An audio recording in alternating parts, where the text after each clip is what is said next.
Bonjour à tous et bienvenue dans cette seconde partie sur les bases Excel. Alors aujourd'hui, nous allons voir comment continuer la numérotation dans un tableau Excel. Nous allons voir également comment aligner les éléments dans une cellule, comment fusionner, changer les fonds de couleur d'une cellule et des éléments, changer la couleur des polices, déplacer des cellules, etc. Alors je vais commencer. Dans un premier temps, nous allons aller dans la cellule A1 et insérer du test. Par exemple, test 1. Ensuite, on va cliquer sur Entrée. Comme nous l'avons déjà vu, nous pouvons copier en passant par ce raccourci. C'est-à-dire, on vient ici à l'angle, on clique, on maintient et on va jusqu'à la limite où nous souhaitons effectuer la copie. Puis, on relâche.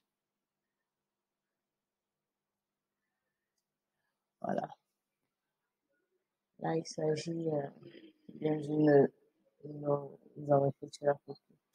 Comment est-ce que nous allons faire si nous souhaitons aligner les éléments dans une cellule ou une colonne? Je viens prendre par exemple la première cellule en A1. Je vais dans un premier temps élargir pour la colonne pour que vous puissiez bien voir la différence. Je clique là, je maintiens et je tire vers la droite. Allez bien. Puis je lâche. Ce que je vais faire, c'est que pour aligner, je vais sélectionner le test, faire entrer dans la cellule A1. Je viens ici au niveau de cet outil que vous voyez là. Je clique sur la flèche d'à côté et je choisis l'alignement que je souhaite. Je clique sur au milieu pour centrer.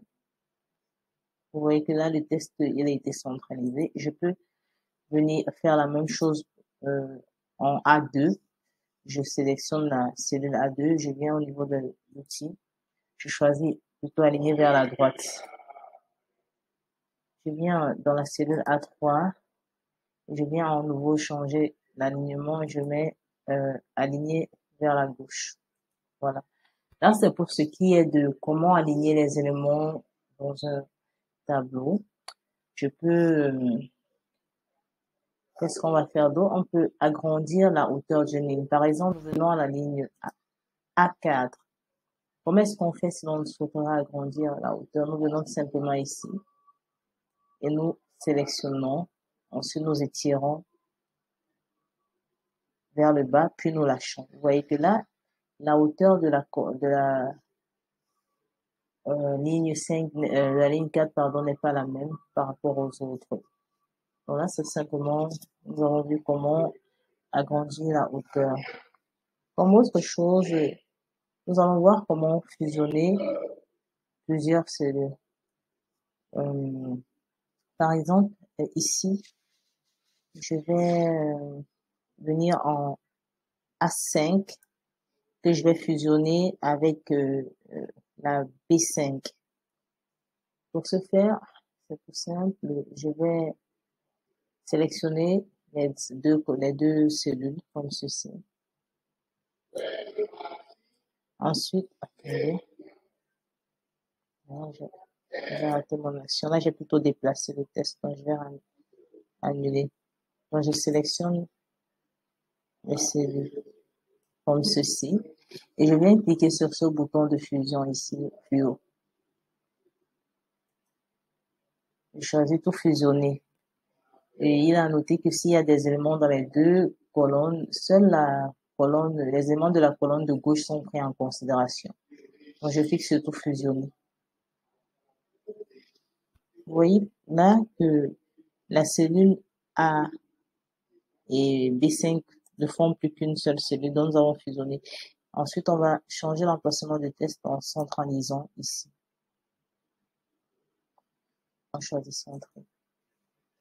Très bien. Maintenant, nous allons voir comment changer la couleur de la police. C'est tout simple. Nous venons ici au niveau de la police, couleur de police, couleur du test. On sélectionne là. On a une variété de couleurs que nous sont proposées. Nous choisissons celle qui nous correspond le mieux.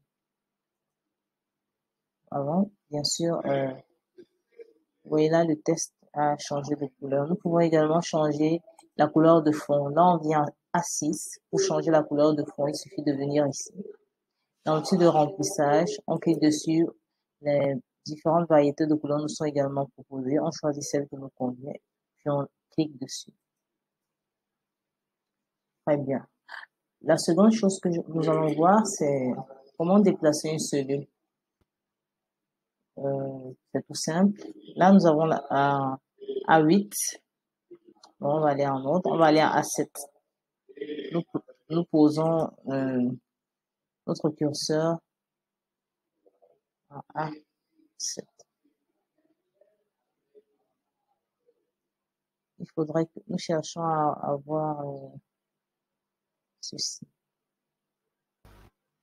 En général, dans fichier Excel normal, nous avons affichage d'une flèche à 4 directions. Mais l'affichage sur Google Sheet n'est pas le même. Ici, ce qu'on fait, c'est qu'on clique, on maintient l'appui sur la cellule, on déplace vers la zone où nous voudrons déplacer l'élément.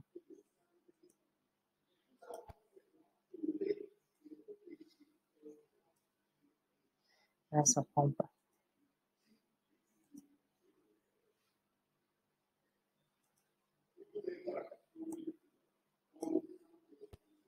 Nous y reviendrons. Parce qu'en général, sur Excel, c'est un peu différent. Nous y reviendrons lors de notre prochain tuto. Maintenant, nous allons voir comment reproduire la mise en forme avec l'outil du pinceau, parce que sur la version Google, la version Excel, c'est plutôt le pinceau qui apparaît. Donc ici, pour reproduire la mise en forme avec l'outil pinceau, c'est simple. On clique. Déjà, il faudrait qu'on ait le test. On clique sur le test initial que l'on voudrait reproduire. Donc là, nous sommes à A9. Ensuite, on vient sélectionner l'outil pinceau ici. Ensuite, nous venons sélectionner les différentes zones où on souhaiterait reproduire l'effet. Ici, par exemple, on sélectionne jusque là. Et puisque le test est déjà le même police et tout, je pense pas qu'il y aura de changement. Voilà, on lâche. On va essayer de reproduire, on va essayer, pour que vous puissiez voir facilement les effets, on va essayer d'insérer un test avec une police différente pour pouvoir intégrer les tests. Donc là, on va écrire un majuscule, par exemple, test 0, ensuite test 1, ensuite test 2. On va choisir une même police. Sélectionnons, on change la police. Ici, par exemple, on va choisir quelle police. On va choisir Time New Roman. Voilà. Par exemple. Voilà. Donc là, vous pouvez bien percevoir la différence au niveau du test. Nous allons reproduire le test en cellule A9. Nous cliquons sur la cellule, nous cliquons sur l'outil de mise en forme et nous venons sélectionner les textes en colonne B, puis nous lâchons. Vous voyez là que le test qui était en police Time Roman a repris la forme du test initial de la colonne A. Voilà. Donc, voilà, je vais vous montrer un autre élément qui pourrait vous être utile. Comment aller à la ligne dans une cellule? C'est tout simple. On utilise le raccourci Alt et Entrée. Donc, si vous êtes en train de saisir et que vous voulez aller à la ligne dans une cellule, vous suffit de cliquer sur Alt et Entrée pour ne pas forcément sauter et aller vers une autre ligne.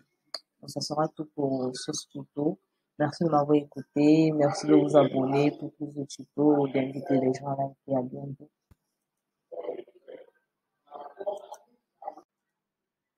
Bonjour.